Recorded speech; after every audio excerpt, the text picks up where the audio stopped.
ओम सूर्याय नमः। आप सभी को आने वाली मकर संक्रांति की ढेरों शुभकामनाएं। आज की इस वीडियो में मैं आपको बताने वाली हूँ कि मकर संक्रांति के दिन नवग्रहों की प्रसन्नता हेतु हम ऐसी किन किन चीज़ों का दान करें जिससे हमारे जीवन से दुर्भाग्य दूर रहे और नवग्रहों के जो नकारात्मक प्रभाव हैं वो हमारे जीवन में ना पड़े, जीवन में सुख शांति हो। क्योंकि ये जो 9 ग्रह होते हैं वो मनुष्य के जीवन में उसकी नियति को तय करने में एक अहम भूमिका निभाते हैं और इन सभी 9 ग्रहों की हमारी कुंडली में अलग अलग भूमिका होती है। तो आज की इस वीडियो में मैं आपको बताऊंगी कि किस ग्रह को प्रसन्न करने के लिए आप किस चीज़ का दान करें। देखिए, सबसे पहले इस तरह से हम गेहूं का दान करेंगे। गेहूं हमारे जो ग्रहों के राजा हैं सूर्यदेव, उनका रंग होता है सुनहरा या लाल। तो आप इस तरह से देखिए, यहाँ पर मैंने गेहूं लिए हैं। आप इसकी जगह पर लाल दाल भी ले सकते हैं। और इसके बाद आते हैं हमारे चंद्रदेव यानी सोम, उनका रंग होता है सफ़ेद। तो आप इस तरह से अक्षत दान करें उनकी प्रसन्नता हेतु। और अगर हमारी कुंडली में सोम ग्रह की दशा ठीक रहती है तो इससे होता क्या है, मन को शांति मिलती है, आकर्षक व्यक्तित्व मिलता है और भावनाओं पर नियंत्रण भी रहता है। और अब हम बात कर लेते हैं मंगल ग्रह की। तो जो मंगल ग्रह का रंग होता है वो लाल होता है। तो यहाँ पर इस तरह से देखिए, यहाँ मैंने मसूर की धुली हुई दाल ली है, इसका रंग लाल है।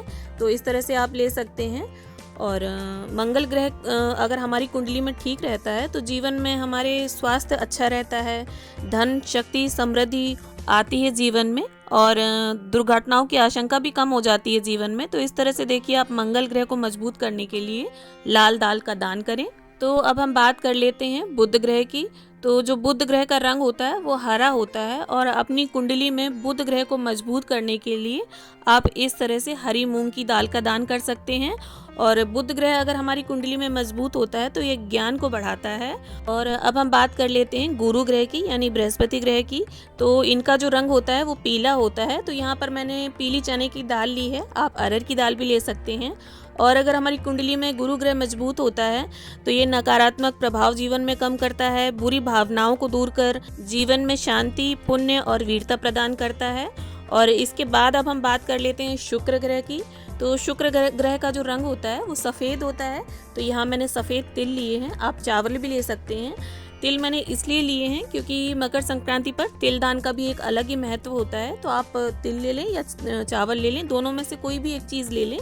और शुक्र ग्रह अगर आपके कुंडली में अच्छा होगा तो आपके प्रेम संबंध मजबूत होंगे, रिश्ते भी अच्छे होंगे और आप अपने जीवन में निरोगी काया और लंबी उम्र पा सकते हैं। तो इस तरह से देखिए, आप सफ़ेद चीज़ का दान करें, चाहे वो अक्षत हो या तिल हो। और इसके बाद बात कर लेते हैं अब हम शनि ग्रह की। तो जैसा कि आप सभी जानते होंगे, शनि ग्रह का जो रंग होता है वो काला या नीला माना गया है। तो यहाँ पर मैंने काले उड़द लिए हैं साबुत। और शनि ग्रह अगर आपकी कुंडली में अच्छा होगा तो इससे आपको मानसिक शांति मिलेगी और आपके जीवन में विपत्तियां कम आएंगी। और अचानक से अगर कोई दुर्घटना का योग होता है जीवन में, तो अगर शनि ग्रह मजबूत है आपकी कुंडली में तो देखिए, इस तरह की जो दुर्घटना की आशंका या विपत्ति की जो आशंका होती है वो कम हो जाती है हमारे जीवन से। तो अब हम बात कर लेते हैं राहु ग्रह की। राहु ग्रह का जो रंग होता है वो काला होता है। तो यहाँ पर देखिए, मैंने काले तिल लिए हैं। तो अगर आप अपनी कुंडली में राहु ग्रह को मजबूत करना चाहते हैं तो इस तरह से मकर संक्रांति पर काले तिलों का दान अवश्य करें। और अगर राहु ग्रह मजबूत होता है हमारी कुंडली में तो इससे हमें दीर्घायु प्रदान होती है, शक्ति मिलती है, शक्ति में वृद्धि होती है और उच्च सामाजिक प्रतिष्ठा प्राप्त होती है जीवन में। और काले तिलों के दान का भी एक अलग ही महत्व होता है। ऐसा माना जाता है कि सूर्यपुत्र शनि देव ने अपने पिता को प्रसन्न करने के लिए काले तिलों का ही प्रयोग किया था।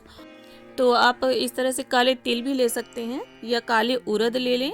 और इसके बाद अब हम बात कर लेते हैं केतु ग्रह की। तो जो केतु ग्रह होता है वो चितकबरे रंग का होता है। तो यहाँ पर मैंने सफ़ेद और काले तिल मिक्स किए हैं। आप चाहें तो दरी हुई जो उड़द की दाल होती है वो भी ले सकते हैं। और अगर हमारी कुंडली में केतु ग्रह अच्छा होता है तो इससे धन संबंधी समस्याएं दूर होती हैं, व्यक्ति का जो भाग्य है वो उदय होता है और घर में खुशियां रहती हैं और स्वास्थ्य और समृद्धि को बढ़ावा मिलता है।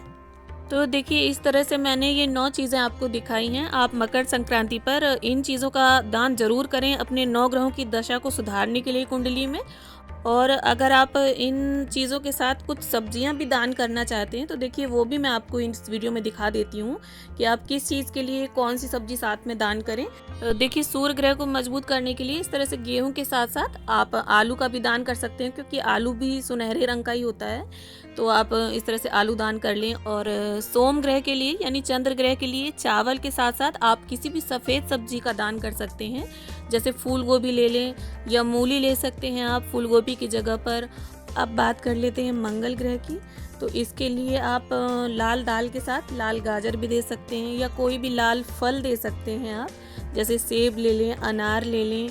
और इसके बाद बुध ग्रह, तो इसमें देखिए हरी मूंग की दाल के साथ आप हरी सब्जी दे दें, कोई भी हरी सब्जी दे दें, पालक, मटर और कई सारी सब्जियां आती हैं इस तरह से, बंद गोभी दे सकते हैं आप। और इसके बाद गुरु ग्रह की, तो इस तरह से पीली दाल के साथ आप कोई भी पीला फल या पीली सब्जी दे सकते हैं। यहाँ पर देखिए मैं नींबू आपको बता रही हूँ, नींबू पीले होते हैं, या कोई भी पीला फल ले लें आप, अमरूद ले लें, केला ले लें, इस तरह से आप दान कर लें। और इसके बाद शुक्र ग्रह की बात कर लेते हैं। तो इस तरह से सफ़ेद तिल के साथ आप कोई भी सफ़ेद सब्जी दे दें, फूल गोभी दे दें, मूली दे दें। और इसके बाद शनि और राहु, ये तो दोनों ग्रह काले होते हैं, तो इस तरह से देखिए आप बैंगन दान कर सकते हैं, या बैंगन की जगह पर आप काली गाजर भी ले सकते हैं। और इसके बाद बात कर लेते हैं केतु ग्रह की। तो ये चितकबरा होता है, तो आप इस तरह से कोई भी एक सफ़ेद सब्जी और एक कोई भी बैंगनी या काली सब्जी दान कर दें। तो इस तरह से आप कुछ दालें और सब्जियां मकर संक्रांति पर ज़रूर दान करें, क्योंकि मकर संक्रांति तो है ही दान के लिए विशेष। और जब भी आप कुछ भी दान करें, दालें, तिल, अनाज, सब्जियां, तो साथ में दक्षिणा ज़रूर रख दें। इससे होगा क्या कि अगर हमारे दान में किसी भी प्रकार की कोई कमी होगी तो वो पूरी हो जाएगी दक्षिणा रखने से। और वैसे तो मैंने सभी चीज़ें क्लियर करने की कोशिश की है वीडियो में।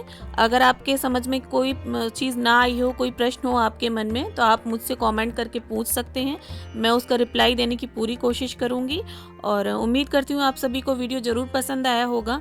वीडियो अगर अच्छा लगा हो तो इसे लाइक कर दें, शेयर कर लें और चैनल को सब्सक्राइब करना ना भूलें। वीडियो को अंत तक देखने के लिए आप सभी का बहुत बहुत धन्यवाद।